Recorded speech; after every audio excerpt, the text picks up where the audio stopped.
siempre leer la Escritura.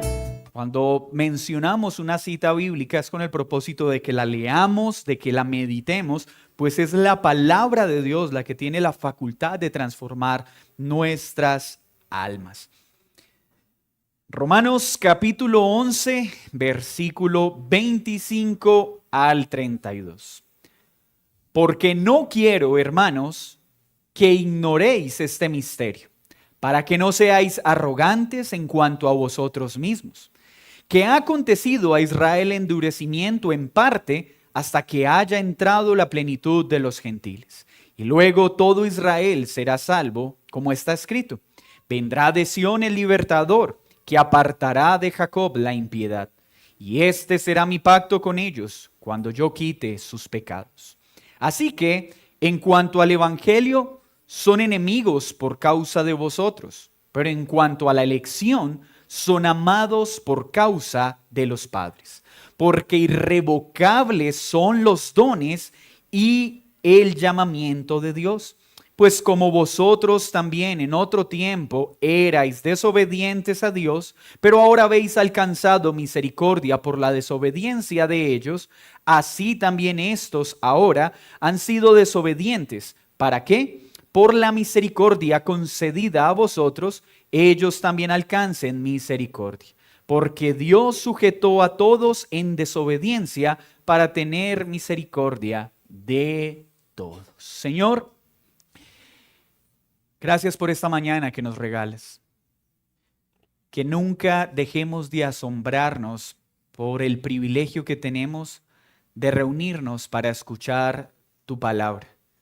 Que nunca tengamos en poco el hecho de que hoy estemos aquí y no estemos tal vez siendo arrastrados por los pecados que este mundo con tanta habilidad ofrece. Gracias porque hoy estamos escuchando tu palabra y no cometiendo pecado deliberadamente contra ti. Gracias por el privilegio de ser expuestos a la Escritura, pues ella es alimento para nuestra alma y es el medio que has establecido para que los hombres crean y para que los que han creído puedan ser santificados y fortalecidos en su fe. Como siervo tuyo te pido, concédeme gracia y denuedo para exponer tu palabra fielmente en esta mañana. En el nombre de Jesús, amén y amén. El título de esta enseñanza es La misericordia de Dios, de la desobediencia a la gracia. La misericordia de Dios, de la desobediencia a la gracia. El domingo pasado, Dios por medio del apóstol Pablo nos mostró que la salvación, como ya lo ha venido enseñando en toda su carta, definitivamente es por misericordia a pesar de nosotros. A pesar de lo que somos, a pesar de nuestros antecedentes, a pesar de nuestra penosa condición de pecado, Dios salva y salva de manera misericordiosa. Para esto Pablo se puso como ejemplo y mostró cómo Dios lo había salvado a él, no porque hubiera algún mérito en él, ni alguna credencial que lo hiciera merecedor de esta gran salvación. Pablo mostró que su vida era un ejemplo tangible de que es solo por misericordia, porque ¿quién más obstinado que Pablo para el momento en que él estaba enseñando? Pero también mostró que Dios siempre ha salvado un remanente a pesar de la obstinación de los hombres. Y puso como ejemplo la experiencia de Elías. ¿Lo recuerdan? Que Elías por un momento pensó que estaba solo, pero Dios le dijo: he preservado a más de 7,000 que no han doblado sus rodillas a Baal. Y así lo ha hecho y así lo sigue haciendo. Dios siempre en medio de la obstinación de los hombres elige un remanente para mantener fiel el pacto que hizo desde el inicio. También fuimos llamados a ver la bondad de Dios para con el que cree, pero la severidad sobre todo aquel que lo rechaza. Esto nos debe llevar a ser personas humildes, lo decía el apóstol. No puede haber lugar en el corazón de un redimido para la arrogancia. Es una contradicción. Si hemos sido salvos por gracia, Si es un acto de la misericordia de Dios, por tanto, no hemos hecho nada que nos haga merecedores de este privilegio, ¿dónde pues vamos a dar lugar a la arrogancia? De ninguna manera. Lo que se espera de alguien que ha entendido que ha sido salvado por gracia es que humildad. Eso es lo que debe producir un correcto entendimiento de la gracia salvífica de nuestro trino Dios.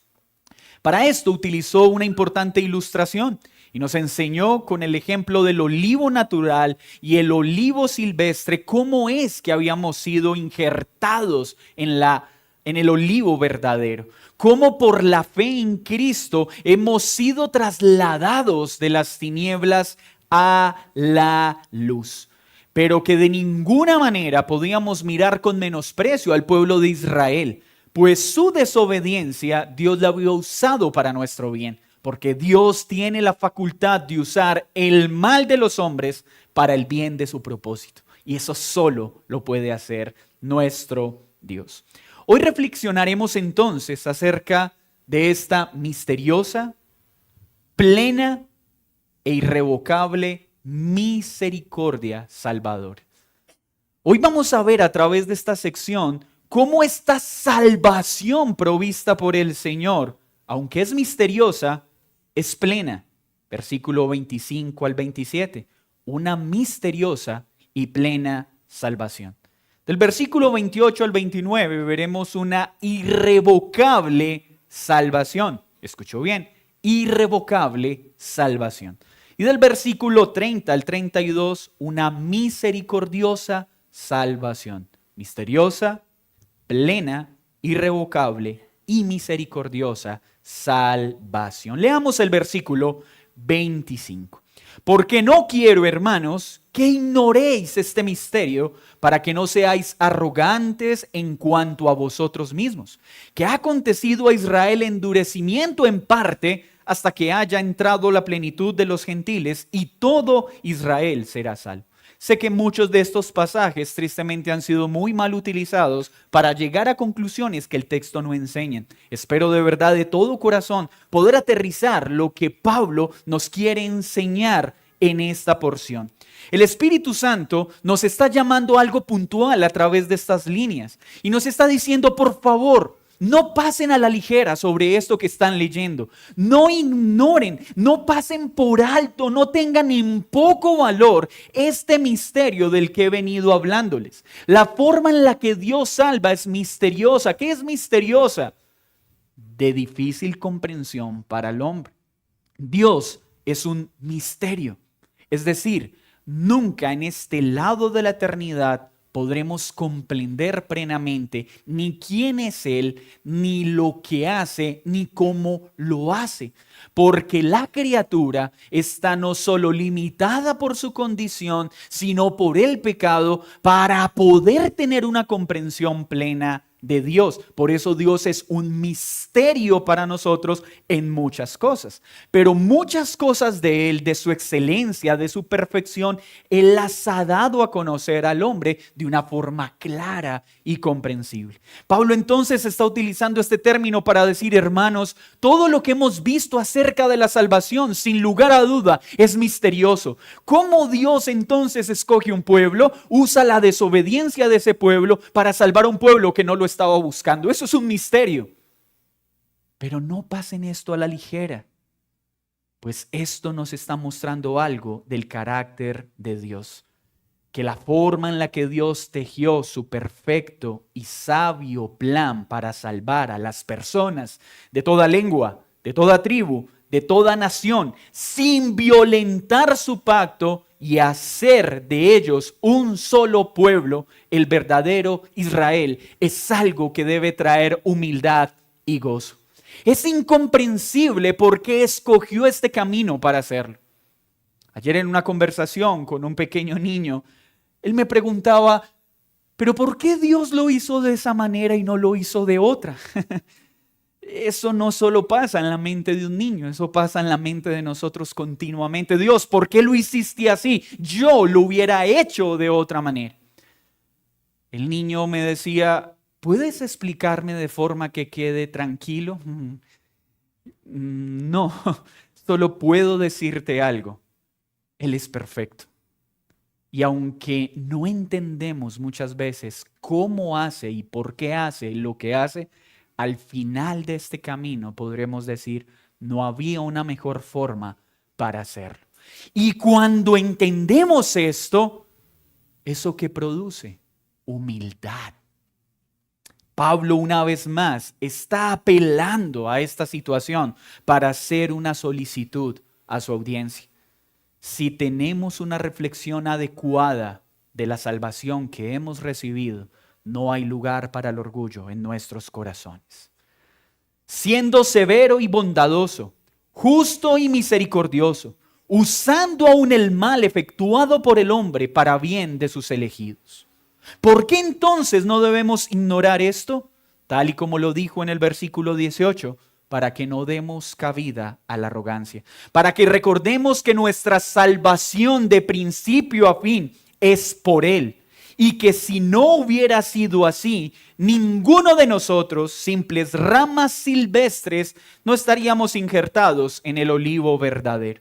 La humildad debe ser entonces el sello característico de un creyente y máxime de aquellos que dicen ser reformados, pues a una mayor comprensión de la gracia y una mayor humildad a una mayor comprensión de la gracia debe haber una mayor humildad en mi manera de vivir. Y quiero resaltar esto, mis hermanos, porque es una pena que hoy se acuse a los reformados de ser arrogantes. Y el problema no es la reforma, el problema es los malos representantes de la reforma que están exponiendo doctrinas tan hermosas como la gracia de una forma arrogante. Qué contradicción hablar de gracia con orgullo, con soberbia y menospreciando a aquellos que tal vez no tienen la misma comprensión de aquello que como reformados decimos comprender. Mis hermanos, esto es un llamado a la humildad en todo sentido. Aquel que comprende cuán grande salvación nos ha sido dada, aquel que comprende es por gracia y no por méritos, debe tener un sello que gobierna su proceder, la humildad. La humildad. Porque ¿qué hicimos? Vamos a verlo. ¿Hasta cuándo seguirá el endurecimiento de una parte de Israel? Note que Pablo está hablando de endurecimiento en el pueblo que en un momento fue escogido para mostrar su gloria. Los judíos habían cedido a la arrogancia de sus corazones. Habían pensado que la salvación entonces era ahora por mérito, por esfuerzos y por obras y no por Jesucristo. De hecho, tuvieron a Jesucristo y lo despreciaron. No creyeron en Él como Señor y Salvador. Estos que no creyeron lo hicieron por una razón, por el endurecimiento de sus corazones. Estos que no creyeron, aunque eran judíos, no hacían parte del verdadero Israel, como Romanos 9 ya nos lo enseñó. No pierdan esto. El verdadero Israel, Pablo lo enseñó claramente en el capítulo 9. Está compuesto no por todos los israelitas, por todos los descendientes de la promesa de la fe de Abraham. Es decir, ¿quién es el verdadero Israel? Aquellos que creen en Cristo como Señor y Salvador dentro del pueblo de Israel. No todo el que nace en Israel es del verdadero Israel. ¿Quiénes son? Los que creen en Jesús. Y es necesario entonces que permanezca un endurecimiento en esta parte de Israel. ¿Para qué? Para que sean salvos los gentiles que habían sido también elegidos desde antes de la fundación del mundo. Siempre ha habido endurecimiento en una parte de Israel y siempre ha habido un remanente que ha creído para formar de estas naciones un solo pueblo, un verdadero Israel, los de la fe. ¿Y hasta cuándo será esto? Hasta que haya entrado la totalidad de los gentiles que fueron predestinados para salvación. Escuchen muy bien esto. ¿Hasta cuándo va a durar ese endurecimiento en una parte del Israel? Hasta que entre la totalidad de los gentiles que fueron predestinados para salvación. ¿Y esto cuándo terminará? Cuando Cristo regrese por segunda vez. En ese momento ya no habrá lugar para salvación. En ese momento vendrá el juicio.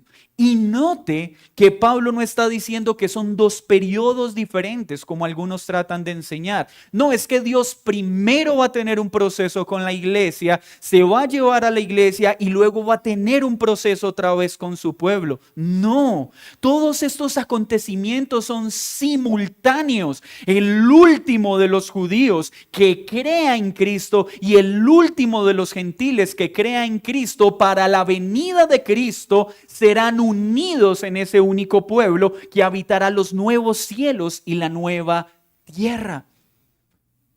Sé que algunos enseñan algo diferente, pero de forma respetuosa podemos ver que la Escritura nos muestra que no está hablando de periodos, está hablando de un suceso simultáneo. En ese momento Cristo vendrá y todo el cumplimiento de sus promesas será consumado. ¿Por qué tarda en venir? Dicen algunos. ¿Por qué Cristo aún no viene? Porque como la Escritura lo enseña, su regreso estará acompañado ¿de qué? De que el último de los escogidos crea para vida eterna. En ese momento Cristo vendrá por segunda vez. Y de los judíos que creyeron y de los gentiles que creyeron, formará un solo pueblo. Para esto entonces, ¿qué hace nuestro querido Pablo? Cita Isaías 59:20 y Jeremías 31, 33 y 34. Como está escrito, vendrá de Sión el libertador que apartará de Jacob la impiedad, y este será mi pacto con ellos cuando yo quite sus pecados. ¿Qué está contando Pablo acá? ¿Algo que va a suceder o algo que ya sucedió? Isaías y Jeremías en estos pasajes, ¿de quién estaban hablando? Del Jesús que vendría, del Cristo prometido. Ellos sabían que cuando Cristo viniera, esta promesa, esta profecía se cumpliría. Cristo ya vino. Él vino a libertar. Él vino a apartar la impiedad, a tomar su pueblo y a limpiarlo de sus pecados. Eso Cristo ya lo hizo. Entonces, ¿por qué Pablo vuelve a mencionar? Porque Pablo entiende muy bien el ya, pero todavía no. Pablo lo que está diciendo es, esto ya sucedió, pero esto se va a cumplir perfectamente ¿cuándo? Cuando Cristo regrese por segunda vez y todos sus escogidos alcancen la plenitud prometida. Mis hermanos, ¿nosotros ya fuimos librados del pecado? Sí, pero todavía no. ¿Cómo así? Sí, el Señor quitó el poder que el pecado tenía sobre nosotros, pero todavía seguimos luchando contra el pecado. Cuando Cristo regrese por segunda vez, esa batalla habrá terminado. El pecado habrá sido completamente quitado y recibiremos nuevos cuerpos glorificados que ya no experimentarán ni pecado ni deseo de pecar y tendremos un estado más glorioso que el que tuvo Adán y Eva. Lo que obtuvo Cristo en su primera venida entonces será consumado en su regreso. El pecado será quitado en su totalidad, ya no habrá más acciones pecaminosas ni deseos pecaminosas. Por eso entonces es que anhelamos su regreso. Anhelamos el día en que no pecaremos más y le veremos cara a cara. Y todo esto para entender entonces que esta salvación, aunque es misteriosa, aunque no podemos entenderla y comprenderla, podemos estar seguros de algo. Es plena. Hasta el último de los que Dios ha escogido para salvación, está garantizado que disfrutarán de esa plenitud que Él ha prometido y habitarán los nuevos cielos y la nueva tierra. Hermanos, hay cosas que no comprendemos, pero si en algo estamos seguros es que lo que Él prometió lo cumple y ni uno solo de sus escogidos se perderá. Aunque para nuestras mentes finitas comprender esta perfecta y sabia forma de salvar, descansamos en que Dios obra para bien de sus escogidos. ¿Es incomprensible? Sí. Nuestras mentes finitas pueden analizar y entender los detalles de su obrar de ninguna manera, pero descansamos en que en Él no hay falla. ¿Y plena por qué? Porque el total de los que Él prometió que vino a salvar, los va a salvar. No va a haber un momento en que Dios diga, oh, yo quería salvarte a ti y no pude hacerlo. No. Aquel que Dios ha determinado para salvación, sin falta será salvo. Lo segundo entonces que nos muestra esta sección es que esta salvación, que es misteriosa, que es plena, es irrevocable. Miren lo que dice el versículo 28 del capítulo 11 de Romanos. Así que en cuanto al evangelio, son enemigos por causa de vosotros. Pero en cuanto a la elección son amados por causa de los padres, porque irrevocables son los dones y el llamamiento de Dios. Dios es fiel, y eso queda claro en esta sección. Es uno de los atributos más preciosos, aunque no podemos decir que haya un atributo mejor que otro. Qué esperanzador es para nosotros saber que nuestro Dios es confiable, que no cambia de parecer, que un día no se acuesta pensando que nos ama y al otro día se levanta como que ya no te amo. No como que hoy sí. No como que cambié de parecer. Sería terrible un Dios ambivalente, no confiable, que dice una cosa y hace otra. No, Dios es fiel. Él es fiel a su palabra. Él no cambia. Él es inmutable y lo que promete lo cumple. Miren lo que dice en Números 23:19. Dios no es hombre para que mienta, ni hijo de hombre para que se arrepienta. Él dijo y no hará. Habló y no lo ejecutará. Deuteronomio 7:9 dice. Conoce pues que Jehová tu Dios es Dios, Dios fiel, que guarda el pacto y la misericordia a los que le aman y guardan sus mandamientos hasta 1000 generaciones. Primera de Reyes 8:56. Bendito sea Jehová, que ha dado paz a su pueblo Israel conforme a todo lo que él había dicho. Ninguna palabra de todas sus promesas que expresó por Moisés, su siervo, ha faltado. ¡Wow! Dios no falta a sus promesas. Dios no falta a su palabra, ni con el pueblo de Israel, a pesar del pueblo de Israel. Salmo 33:4. Porque recta es la palabra de Jehová y toda su obra es hecha con fidelidad.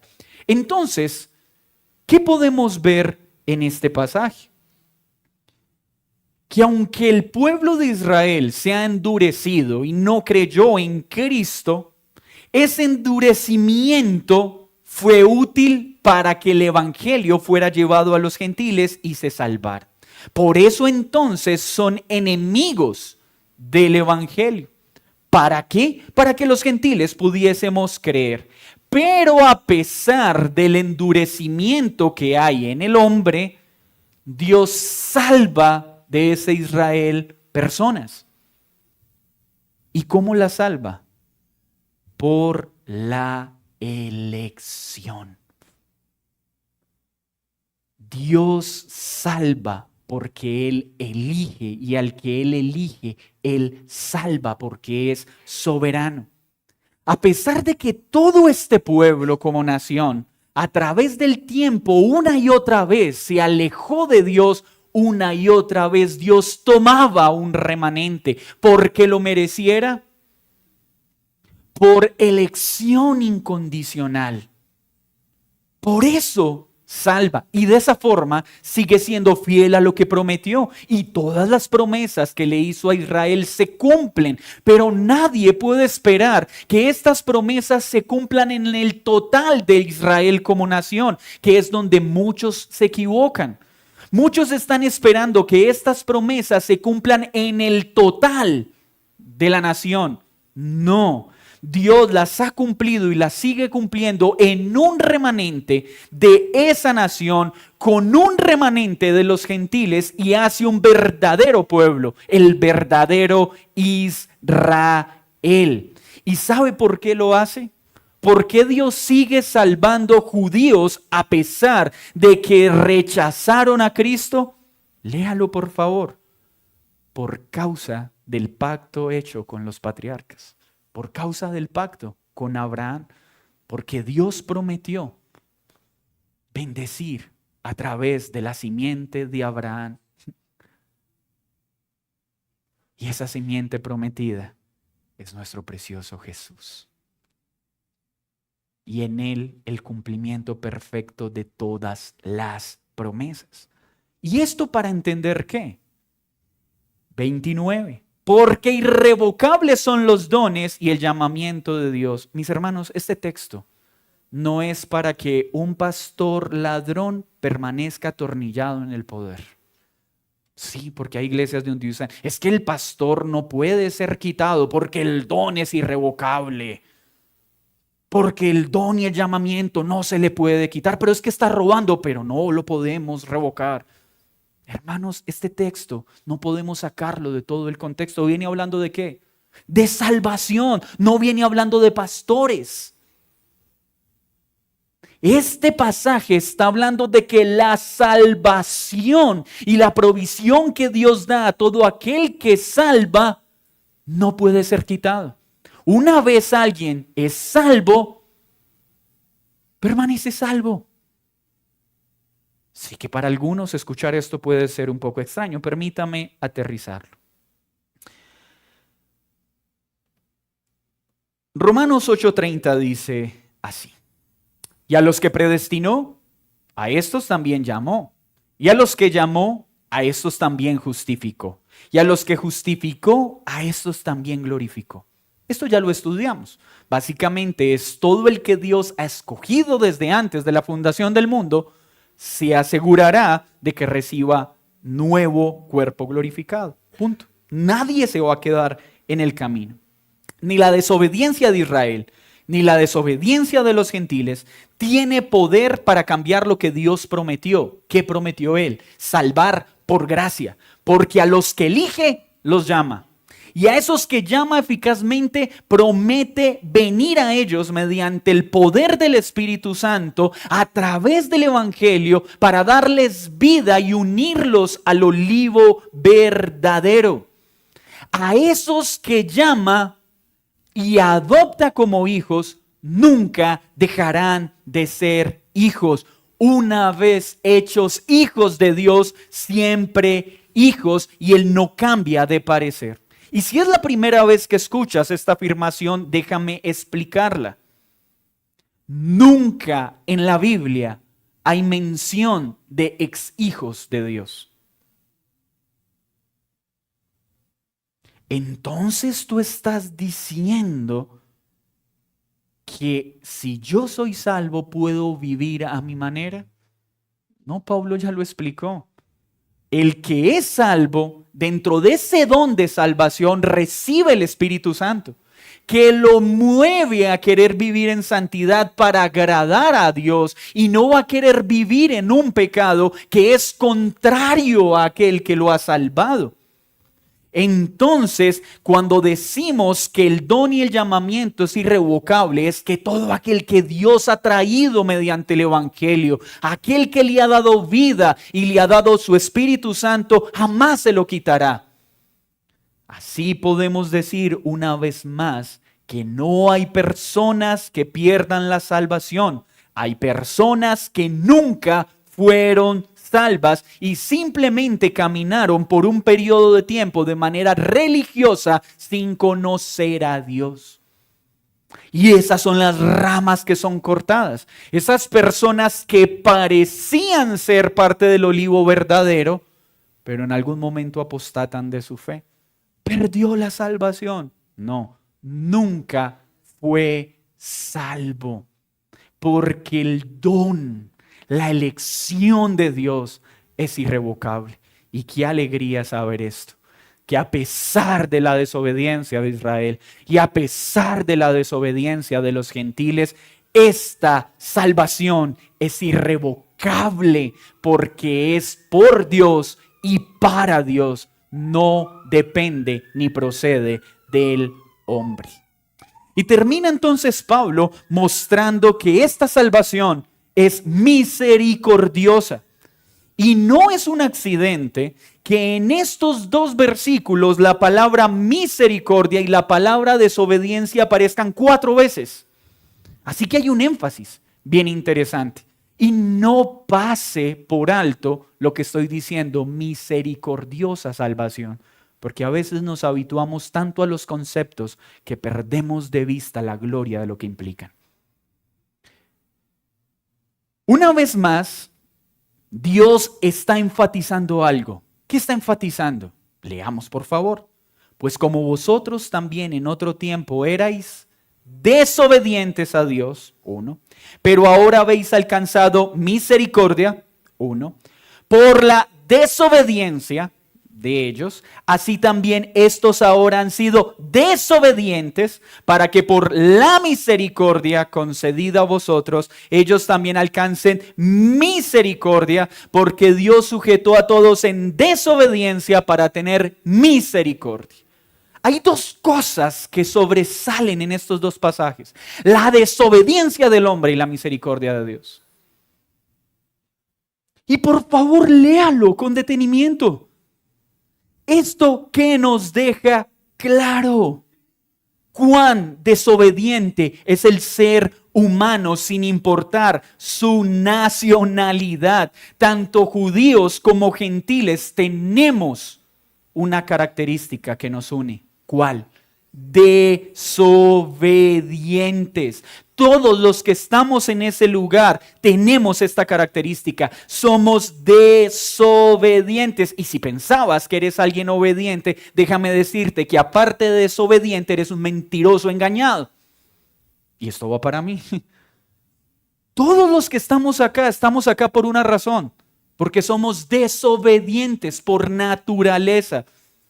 Aún si eres judío, eres desobediente por naturaleza. ¿Desde cuándo? Desde el vientre. Pero hay algo mayor a nuestra desobediencia: la misericordia de Dios. Hermanos, nuestra desobediencia es tan grande que la única forma en la que podíamos ser salvos era por una inagotable e inigualable misericordia divina. Si no fuera porque su misericordia perdura para siempre, inagotable es su amor, ninguno de los desobedientes que estamos acá presentes podríamos ser salvos. ¿Qué es entonces lo único que sabe hacer el hombre según estos pasajes, sin importar su nacionalidad? Desobedecer, desobedecer, desobedecer y desobedecer. Cuando a veces te sientes triste, esto es que yo no sé qué hago bien, hay algo que haces muy bien: desobedecer, desobedecer, desobedecer, desobedecer. Somos muy buenos para eso. Por eso era necesaria una salvación basada en la misericordia. Porque se imaginan entonces si la salvación fuera basada en nuestra obediencia. Hermanos, ¿saben qué está haciendo el apóstol Pablo? Nos está diciendo que esta salvación es basada en la misericordia y por eso estamos seguros de ser salvos, porque si no fuera por misericordia, nadie en este lugar, empezando por mí, podría ser salvo. Porque es por gracia, no por mérito, no por capacidad en la criatura, sino por la misericordia del Salvador. Así que tú y yo, si hoy disfrutamos de salvación, es por su misericordia, por su misericordia, por su misericordia y por su misericordia. No por nuestras obras, no por nuestra obediencia. No, de ninguna manera. Es por su misteriosa, plena e irreversible misericordia que tenemos esta salvación tan grande. Es por eso que esta salvación sigue avanzando sin que nada ni nadie pueda interferir. Aquel a quien Dios salva lo preserva eficazmente hasta el final por una razón, porque Él es misericordioso, porque ninguno de los que Él ha tomado merecen ser preservados. Somos preservados por su misericordia. Por su misericordia, por su misericordia. A veces olvidamos la definición de misericordia y permítame terminar recordando algunas. Thomas Watson dijo, la misericordia es la disposición de Dios para aliviar el sufrimiento de los miserables. Otro gran teólogo dijo, la misericordia de Dios es su bondad hacia aquellos que están en miseria y angustia. La misericordia divina es la gracia amorosa de Dios hacia sus criaturas caídas, perdonando sus pecados y dándoles consuelo en su aflicción. Stephen Charnock dijo, la misericordia de Dios es un atributo que fluye de su perfección y bondad infinita. Es una inclinación en Dios para ayudar y aliviar a los que están en necesidad y angustia, mostrando su amor incondicional y su compasión a aquellos que no pueden valerse por sí mismos. Por eso es misericordia. Porque ningún pecador puede valerse por sí mismo. Por eso es misericordia, porque todos caminábamos en la miseria de nuestros pecados. Por eso es por misericordia, porque nosotros no podíamos salvarnos a menos que un Dios por misericordia nos salvara. Pero ¿cómo fue posible esto? ¿Cómo es posible recibir tal misericordia sin faltar a su justicia? Porque si somos desobedientes, merecemos toda su ira.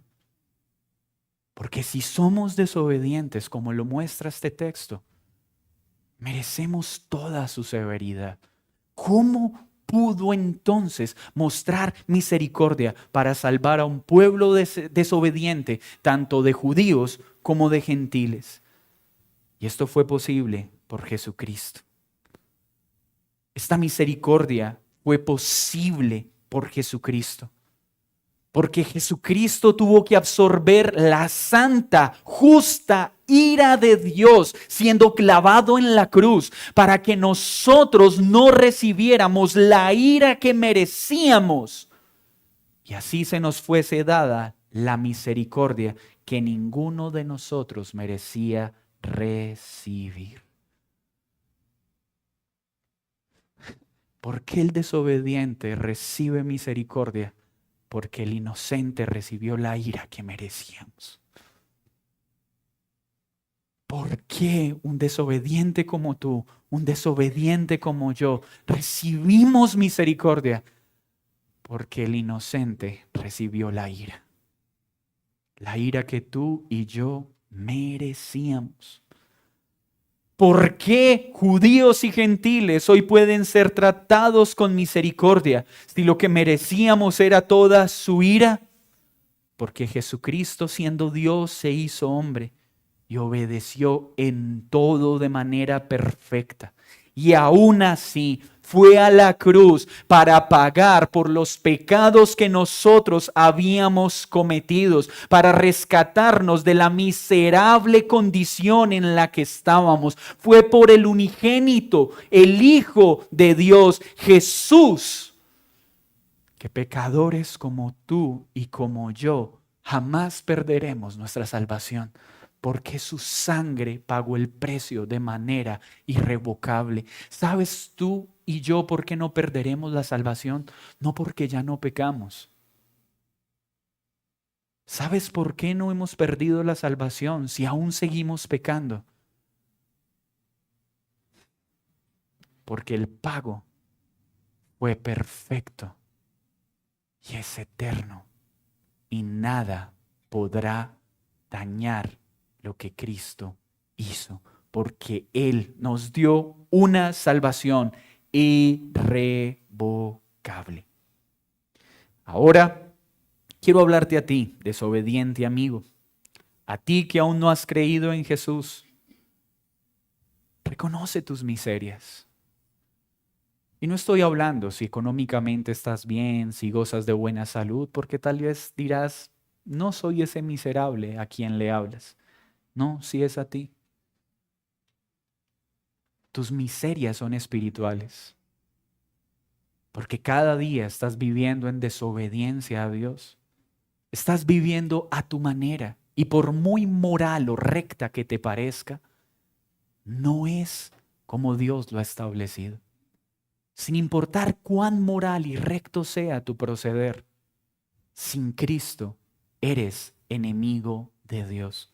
Solo Cristo puede aplacar la ira sobre la desobediencia del hombre.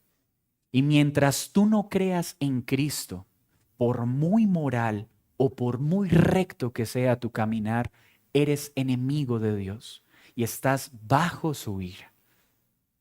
Sé humilde en esta mañana para reconocer tu miseria espiritual y dile, oh Señor, perdóname y sálvame.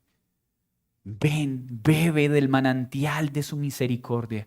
Reconoce la penosa condición de tu alma, reconoce tu pecado y abraza a Cristo como el único que te puede dar salvación, como el único que perdona tus pecados, como el único que puede darte vida eterna. Reconoce que solo hay una cosa que sabes hacer bien: desobedecer, desobedecer, desobedecer y desobedecer. Pero ven aquel que sabe hacer una cosa de manera perfecta: dar misericordia, dar misericordia, dar misericordia y dar misericordia. Una misericordia que jamás se agota y una misericordia que es por gracia, no por mérito. Por eso podemos decir entonces que por la gracia de Dios, por la misericordia que Él ha sido mostrado, ya no vivimos en desobediencia, sino que vivimos en su gracia. ¿Y a ti qué has creído? ¿Significa entonces que ya no desobedecemos, no desobedecemos, no desobedecemos? Seguimos desobedeciendo, desobedeciendo y desobedeciendo. Pero tenemos a Cristo intercediendo cada día por nosotros, pero también llamándonos a que vivamos en santidad. Mis hermanos, que su misericordia jamás sea una excusa para pecar. Porque si estamos usando su misericordia para pecar, es porque no hemos experimentado esa misericordia. Porque cuando entiendo esa misericordia, hay algo que nace en mí, un profundo odio por el pecado. Señor, muchas gracias por esta mañana. Gracias por recordarnos cuán misericordioso eres, porque este lugar está repleto de personas que te hemos desobedecido una y otra vez. Pero tú una y otra vez has mostrado tu misericordia. Gracias porque a pesar de lo que Israel ha hecho como nación, tú usaste su desobediencia para llevar el evangelio a los gentiles. Pero gracias porque también has usado la desobediencia de los gentiles para seguir llevando salvación a ese remanente en medio de la nación de Israel. Gracias por recordarnos que hay un solo pueblo, hay un solo Israel, el verdadero Israel de Dios, conformado por judíos y gentiles que han creído en Cristo. ¿Y hasta cuándo será esto? Hasta que regreses para darnos la plenitud prometida. Hasta que regreses porque el último de los escogidos ha sido añadido al olivo verdadero. Y gracias porque mientras ese día llega, tenemos a Cristo que intercede por nosotros y hace que esta salvación sea plena, irrevocable y misericordiosa. En Cristo Jesús. Amén y amén. Vamos a tomar la cena del Señor. Le invito por favor que